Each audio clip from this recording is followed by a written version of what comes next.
అధ్యక్ష, డాక్టర్ మన్మోహన్ సింగ్ గారి గురించి ఈ దేశంలో ప్రతి యువకుడికి, ప్రతి రైతుకు, ప్రతి పేదవాడికి మనం ప్రత్యేకంగా చెప్పవలసిన అవసరం లేదు. ఎందుకు అంటే ఈ దేశంలో ఎల్పిజి లిబరలైజేషన్, ప్రైవేటైజేషన్, గ్లోబలైజేషన్ సరళీకృత ఆర్థిక విధానాలను తీసుకొచ్చి ప్రపంచంతోనే పోటీ పడే విధంగా మన భారతదేశాన్ని తీర్చిదిద్దడంలో మన తెలంగాణ బిడ్డ పివి నరసింహారావు గారు ప్రధానమంత్రిగా ఉన్నప్పుడు ఆర్థిక మంత్రిగా వారు వేసిన పునాదులు ఈరోజు భారతదేశం ప్రపంచ దేశాలతో పోటీ పడడానికి పూర్తి స్థాయిలో మనం పోటీ పడుతున్నాము అని అంటే ఆనాడు డాక్టర్ మన్మోహన్ సింగ్ గారు తీసుకున్న నిర్ణయాలు.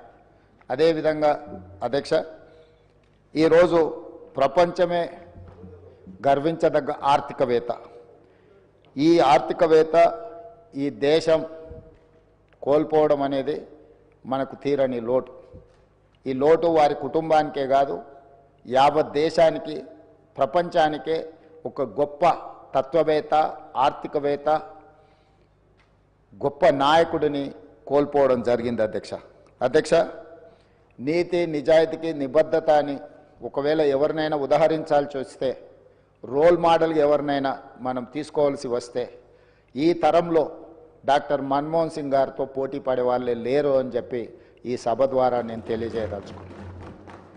చాలామంది వారు మౌనంగా ఉంటారనో, మౌన ముని అని, యాక్సిడెంటల్ ప్రైమ్ మినిస్టర్ అని రకరకాలుగా మీడియాలో కానీ విమర్శకులు విమర్శించిన వారు ఎప్పుడు కూడా వారి సహనాన్ని కోల్పోకుండా పనినే ధ్యాసగా, పని చేయడమే తన జీవిత లక్ష్యంగా ఈ దేశ ప్రజలను ఆర్థికంగా, సామాజికంగా బలోపేతం చేయడము, వాళ్ళ కోసమే తన జీవితాన్ని అంకితం చేసిన గొప్ప మహనీయుడు డాక్టర్ మన్మోహన్ సింగ్ గారు.